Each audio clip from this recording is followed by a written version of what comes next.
Before you listen, ask yourself this one question. What if the job you took didn't need your skills, only your presence? Tonight's story isn't about monsters hiding in the dark. It's about trust, about partners who know too much, and about places that don't want you dead. They want you ready. You're listening to Brinicle Reads.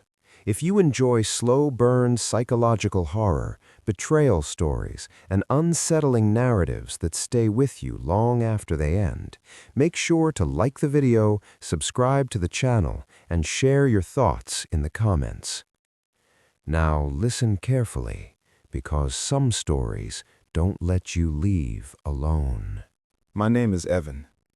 I'm 26 years old, and at the time this happened, I worked night shift security at a rural water treatment plant. It was the kind of job you take because you don't want to talk to people anymore. The plant sat miles away from anything that mattered, just trees, dirt roads, and the low mechanical hum of pumps that never slept.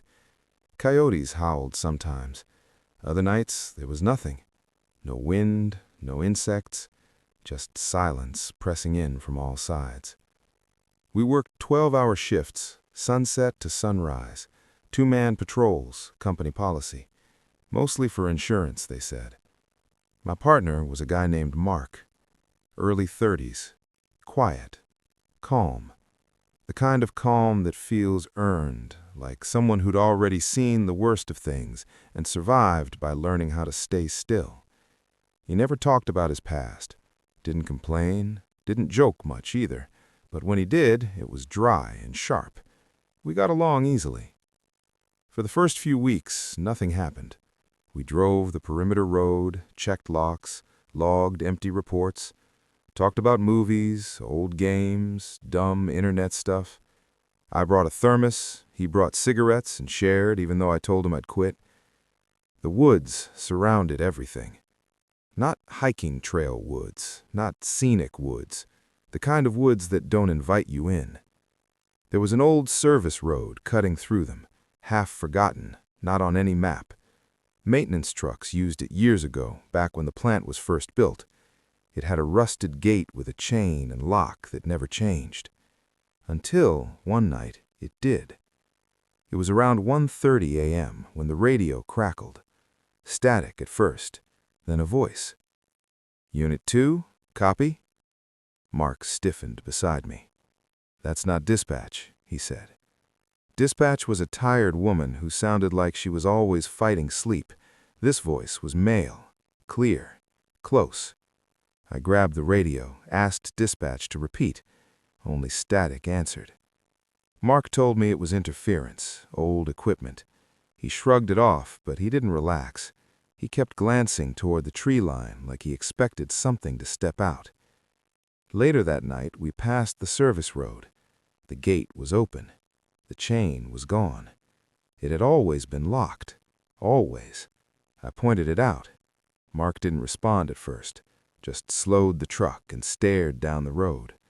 Fog hung between the trees, thick, unnatural for summer. The road vanished after 40 feet, like it had been swallowed. "Probably maintenance," Mark said, but his voice was tight. I logged it anyway. We didn't check it that night, or the next week. Time passed. Things went back to normal, almost. Mark started asking strange questions. If I'd ever thought about disappearing, how long it would take for someone to be found out here. I joked it off, told him I'd haunt the place if I died. He didn't laugh. One night, while staring into the woods, he said something that stuck with me. People underestimate how much the land remembers. No context, just that. Then the radio happened again. 2:11 a.m. "Unit 2, you shouldn't be there." Same voice, but this time it said my name. Not my full name, my nickname, the one I only used online.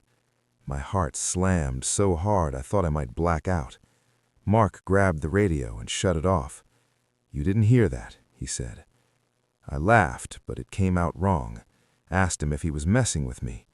He didn't answer. The next shift, I arrived early. Mark was already there, talking to the plant supervisor. They stopped when they saw me. The supervisor avoided eye contact. Mark smiled too quickly. That night, Mark took a turn he'd never taken before, toward the service road. I told him he missed the loop. "Shortcut," he said. The gate stood open. No lock, no chain, just absence. The radio turned on by itself. Not one voice this time, many, overlapping, whispering, urgent. I reached for my door handle. Mark locked the truck. "Relax," he said. "They just want to meet you." I asked him who they were. He looked relieved, like he'd been waiting for me to ask. "You ever notice how some people don't leave tracks out here?" The truck rolled forward into the fog. My phone had no signal. The radio started chanting my name. Mark hummed along. The engine died deep inside the trees. Footsteps circled the truck, slow, deliberate. Mark turned to me. "I didn't pick you. The place did." The door unlocked. "Once you step out, you'll understand." I stayed in the truck. Something knocked on the window. 3 times. Polite. Then headlights flared. Mark's truck. He looked relieved. Told me they didn't want me broken, that he'd been me once.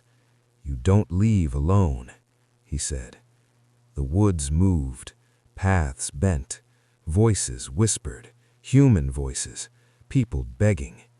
At a clearing, Mark stepped back. "I'm sorry." The ground opened. Light rose from below. Not violent, expectant. Dispatch's voice came over the radio. "Unit 2, situation resolved." Mark disappeared into the trees. I wasn't dragged under. They showed me memories instead. Other night shifts, other partners, same pattern.